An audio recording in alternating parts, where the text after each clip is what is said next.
Agora chegou o momento de meditarmos na palavra do Senhor. Convido você a abrir o Evangelho de Mateus, no capítulo de número 11. Vou ler a partir do versículo 25 até o versículo 30. Palavra do Senhor Jesus para nós.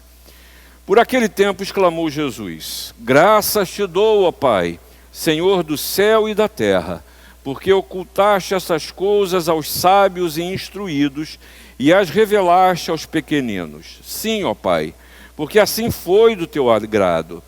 Tudo me foi entregue por meu Pai. Ninguém conhece o Filho senão o Pai, e ninguém conhece o Pai senão o Filho. E aquele a quem o Filho o quiser revelar. Vinde a mim, todos os que estáis cansados e sobrecarregados, e eu vos aliviarei. Tomai sobre vós o meu jugo e aprendei de mim, porque sou manso e humilde de coração, e achareis descanso para a vossa alma, porque o meu jugo é suave e o meu fardo é leve. Irmãos, falando de cansaço, eu quero dizer uma coisa para você. Eu não sei você, mas eu estou cansado da vida, cansado desse momento que a gente está passando, cansado de ouvir tanta desgraça, mentira, falsidade, corrupção, falar de morte, de recessão, de tanto roubo, de tanta violência, cansado de ver e ouvir tantos enfrentamentos. Quem tem razão, a gente está sendo checado o tempo inteiro e difícil descobrir aonde está a verdade.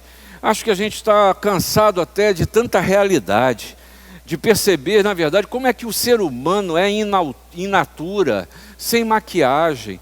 E aí a gente que precisa de sonho, talvez a gente tenha que concordar com um poeta, quando diz que os nossos heróis morreram de overdose. E pior que esse cansaço, ele atinge até a fé, porque a fé vem sendo vilipendiada. Muitas vezes por acordos obscuros, por ser utilizada como instrumento de poder e de dominação, porque tem sido associada a grupos políticos cujos interesses são absolutamente diversos do que a palavra de Deus afirma ser um Deus soberano revelado em Jesus. Cansado de ver Deus ser jogado num lugar comum de projetos políticos. Eu estou cansado, gente. Cansado de ser crente. Se escandaliza não, é isso mesmo. De ver tanta exigência ritual que não traz nada de vida. Cansado de ver o povo ser enganado em nome de Deus. De ser confundido, taxado e julgado como um vendilhão do mercado religioso da fé. Eu estou cansado disso. Cansado de satisfazer o status quo religioso de gente que passa a vida toda lendo do amor de Deus e continua com as mesmas práticas, opiniões, traições e maldades. Sabe, eu acho que eu estou precisando de sonho, acho que você está precisando de sonho, de coisa boa, de esperança, de cheiro de novidade, de expectativa para a vida, daquela coisa que o casal novinho vê seu primeiro bebê nascer, da resposta sim da mulher amada, do café com pão no final da tarde, sem maiores preocupações, tendo comunhão com os seus. Talvez eu queira, como disse o poeta, a luz que acende o olhar, a imaginação que diz ser possível a gente ter uma vida melhor. Aí eu me vejo diante desse texto aqui, Jesus cheio de reclamações como eu. Você viu aí no texto que antecedeu, Jesus falando de Corazim, de Betsaida, de Cafarnaum, gente com qual ele falou. Jesus está dizendo na minha linguagem agora, esse povo não vale nada, não tem jeito, não há o que se faça. Só reclamei até aqui. Mas essa reflexão que Jesus nos dá aqui, se dá exatamente depois dele gastar um bom tempo ensinando e cuidando e instruindo os seus discípulos. E aí se você voltar lá para o começo do capítulo 11, você vê uma primeira cena que nos ajuda a construir a mensagem que o Senhor tem para mim e para você nesse tempo. Você veja lá, primeiro, logo no começo do capítulo, Jesus recebe um mensageiro de João Batista perguntando, veja o versículo 3 aí do capítulo 11, és tu aquele que estava por vir ou havemos de esperar outro? E Jesus responde para ele, vai, conta para João o que vocês estão ouvindo e vendo. Eu não preciso dizer.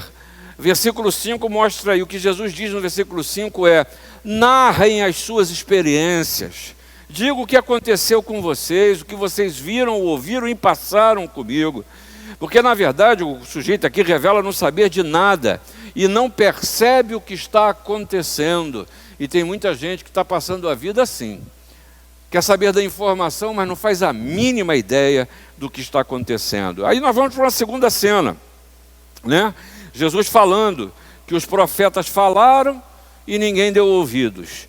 E João Batista, ele não veio com vestimentas reais, com roupas finas, mas eu quero dizer para vocês, aí Jesus está falando aqui a partir do versículo 7, João é um profeta.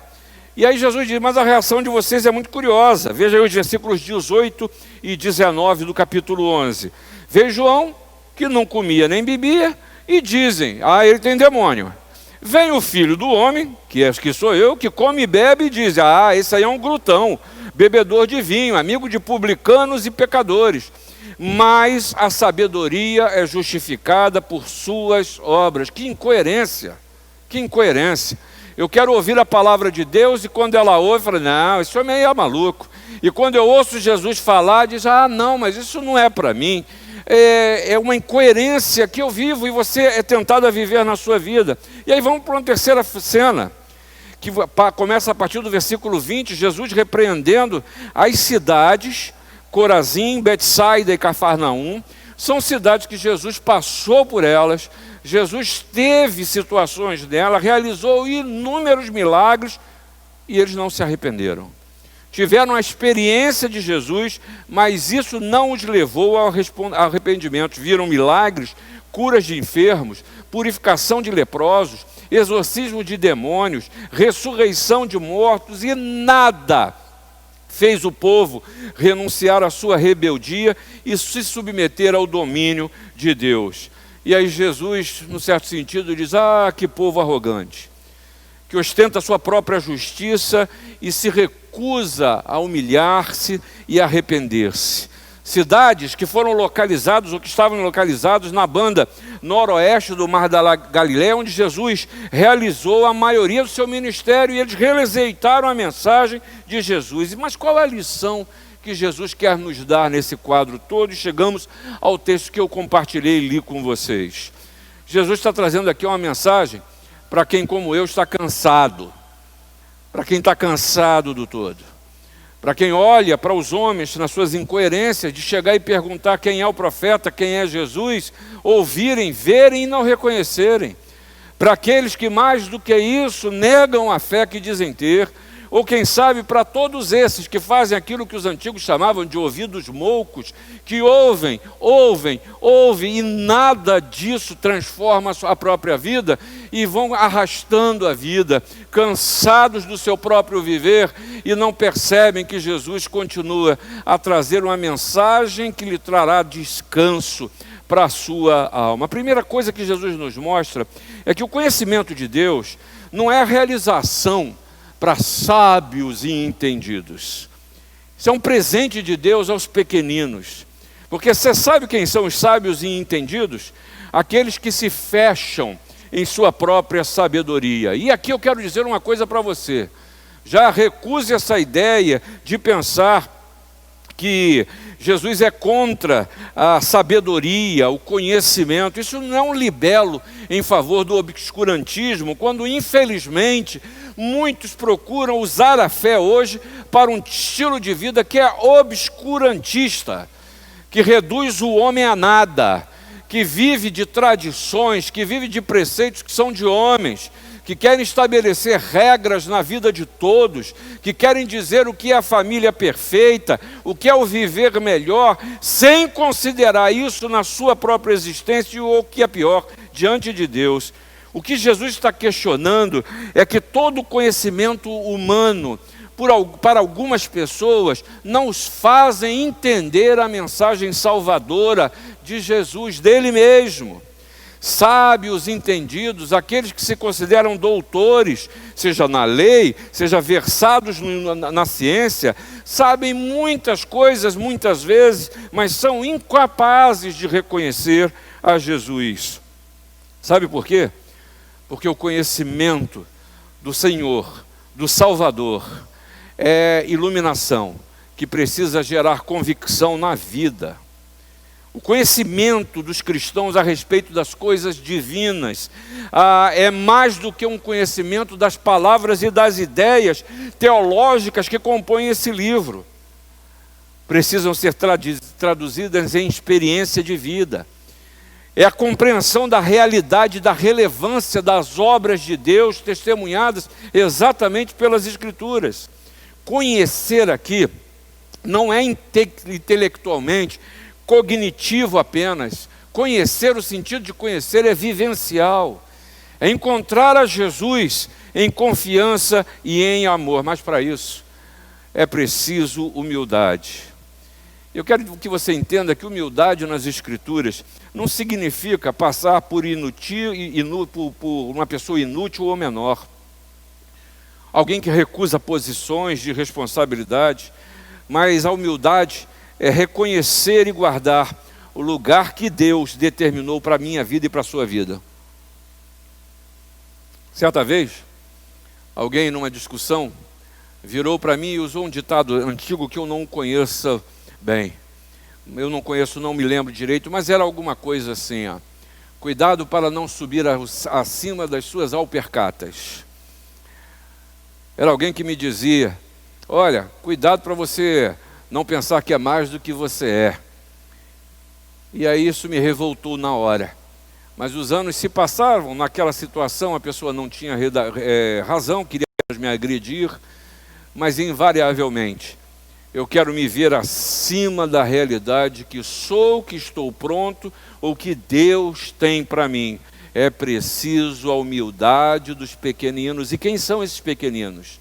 São aqueles que são receptivos ao que Deus quer fazer na sua vida. O homem não descobre Deus, mas é Deus que se revela aos que nele confiam. Veja só o que Paulo falou aos Coríntios. Visto o quê? Ou visto como?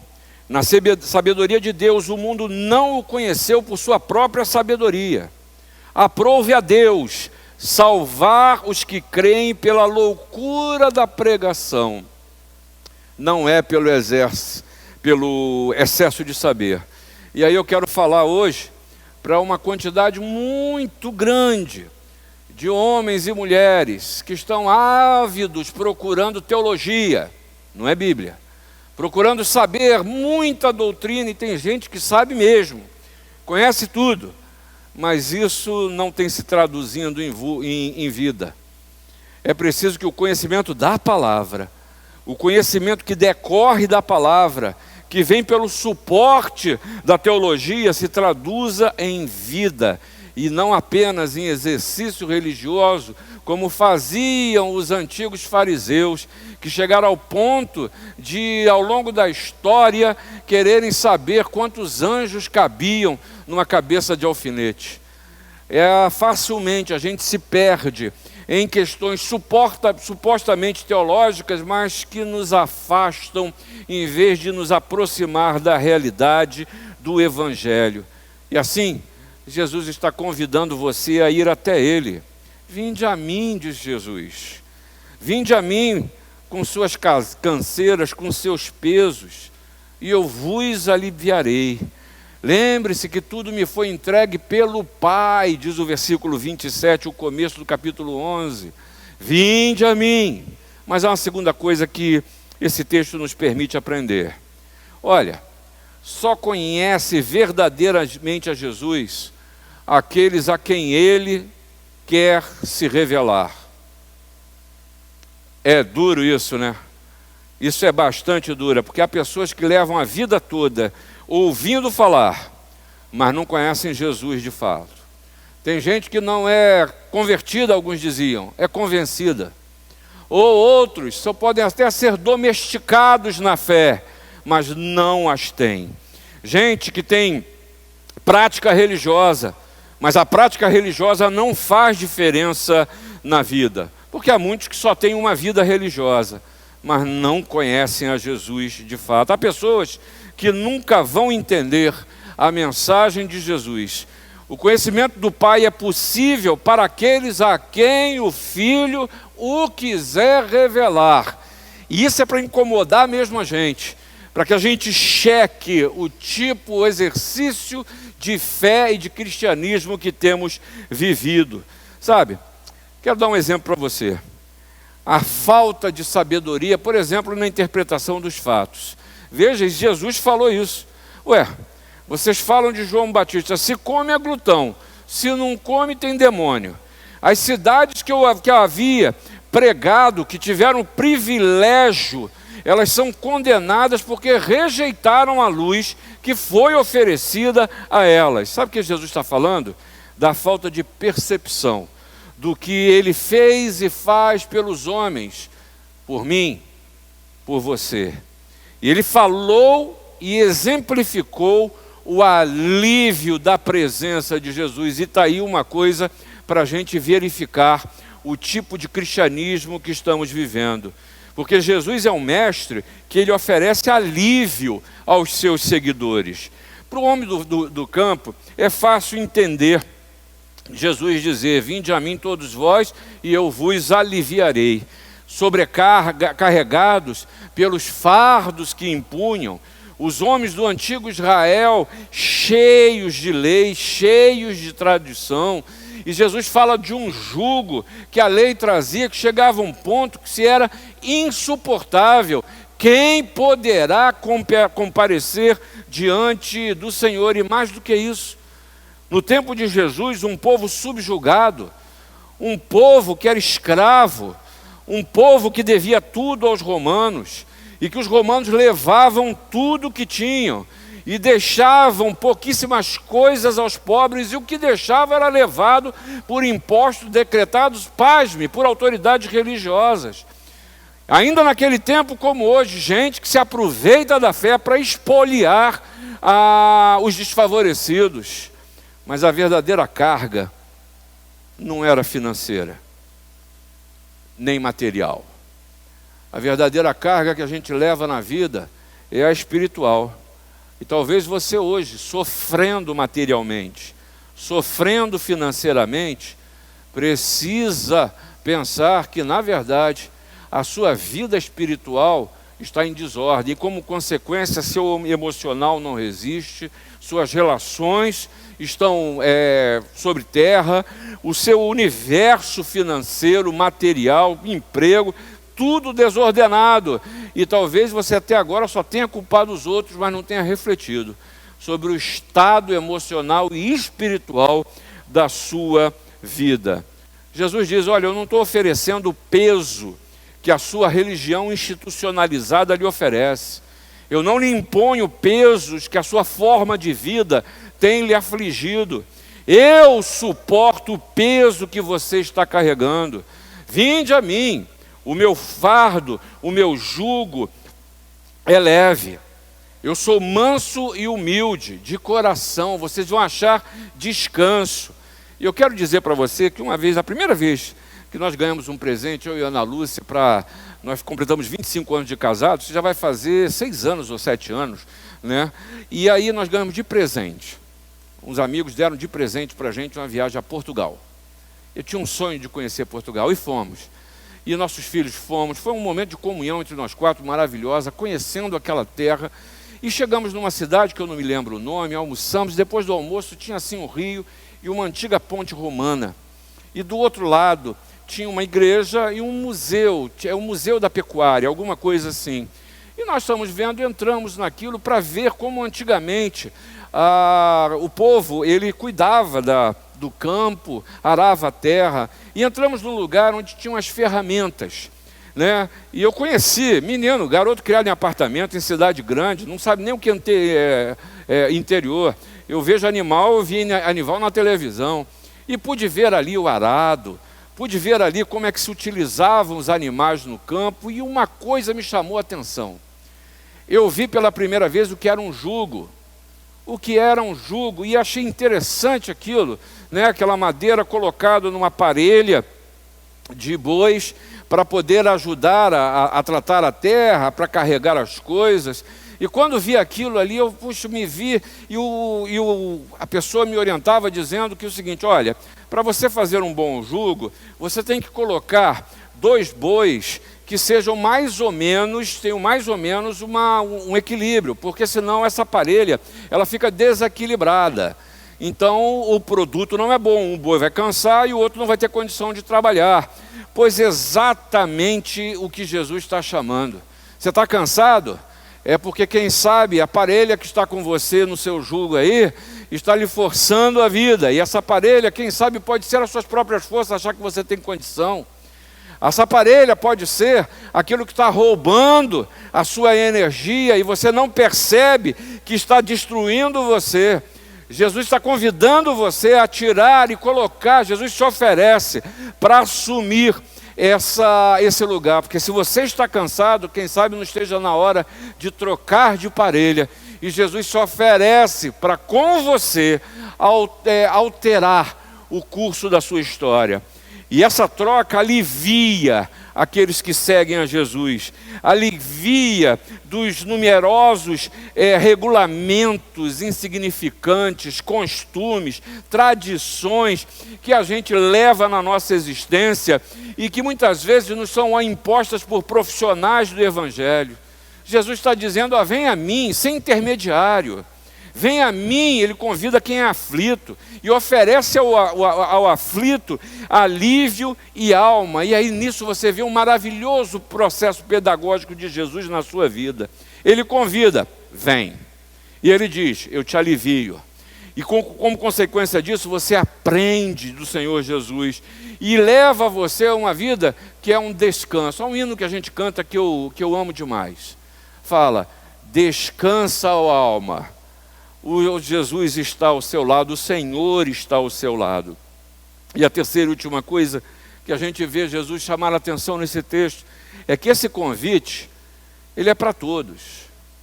Não se exclui não. Ou não se acha um privilegiado: isso é só para mim, eu sou uma pessoa especial. Eu, na minha humildade, mereço e preciso de Jesus. Santa arrogância. Lembra do que eu falei primeiro? O convite de Jesus é para todos. Mas eu estou falando para gente que é normal. Estou falando para gente que não vive de estereótipos. Estou falando para gente que se cansa. Eu me canso. Eu estou cansado. A gente não é super-humano. A gente não é super-herói. As coisas na vida nos afetam. As lágrimas vêm. O choro acontece. Às vezes a gente perde quem a gente ama. E essas coisas afetam e nos abalam. A gente vive nas nossas relações problemas. A gente tem a vida muitas vezes desorganizada, sejam através de dívidas, seja através da falta de foco na vida. A gente vive momentos até de insubmissão ao Pai, revolta contra Deus. A gente vive uma vida desestruturada, que isso é revelado por uma instabilidade emocional e muitas vezes pessoal. Isso tudo cansa. Não se ache menos porque você está cansado ou porque coisas na vida lhe cansam. Isso é ser humano, Mas para quem está cansado e sobrecarregado, isso precisa de descanso. Isso não é fuga do trabalho nem fuga de realidade, não. Jesus oferece descanso no meio de uma vida como a sua, do jeito que ela é e como ela está. Não é para um projeto futuro, não é para depois que a pandemia passar, ou não é só para este momento que você não está vendo saída. É a vitória sobre o medo, sobre a ansiedade, sobre a incerteza, sobre a falta de sentido na vida. Vitória que é alcançada na alegria e na paz de Deus, na presença de Jesus Cristo. Eu estou convosco todos os dias da sua vida. Porque descansar em Jesus é descansar de uma vida como a sua, insisto nisso. Insisto nisso. Hebreus, o livro de Hebreus, no capítulo 4, nos fala de descanso, em alguns sentidos. Primeiro, ele fala de entrar no descanso de Deus. Isso, no significado comum, quer dizer morrer. Fulano entrou no descanso de Deus, ou seja, morreu. Mas entrar no descanso também tem outro significado. Sabe qual é? Crer, ter fé. Entrar no descanso é acreditar no poder e na ação de Deus. E uma coisa você precisa se lembrar.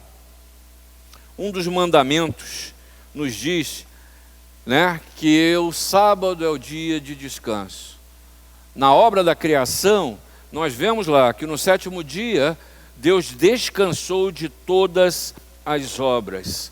Portanto, não descansar é tentar a Deus, é não ter fé que Deus supre todas as necessidades.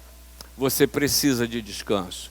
E aqui é uma palavra para aqueles, como eu, muitas vezes, a gente trabalha e acha que se a gente parar, o mundo vai parar. Você precisa de um tempo para você parar. Para quem sabe, não fazer nada, ler um livro que você gosta, conversar com os seus, sorrir, brincar, comer uma comida gostosa, sem a preocupação do que vai acontecer depois. Isso também é descansar. Isso é reconhecer que não adianta. Se você largar a caneta, o mundo não vai parar. Deus continua no controle da sua história. Quem coloca comida na sua mesa é o Senhor. Ele conhece todas as suas necessidades. Sabe, os rabinos falavam que a lei era um jugo, um fardo pesado para o povo. Mas Jesus está dizendo que o dele é suave. Portanto, quero dizer para vocês que a obediência a Jesus, ela não traz peso, ela não dói, ela traz alívio. Não se esqueça que a salvação é uma dádiva, mas exige de nós uma postura de Deus. A salvação é evangelho, é boas novas. Isso é importante você se lembrar contra o evangelho da enganação. E aí, nesse sentido, eu quero concluir dizendo para você que a mensagem de Jesus aqui, para quem está cansado, é essa. Tenha humildade para conhecer o que Jesus tem para você.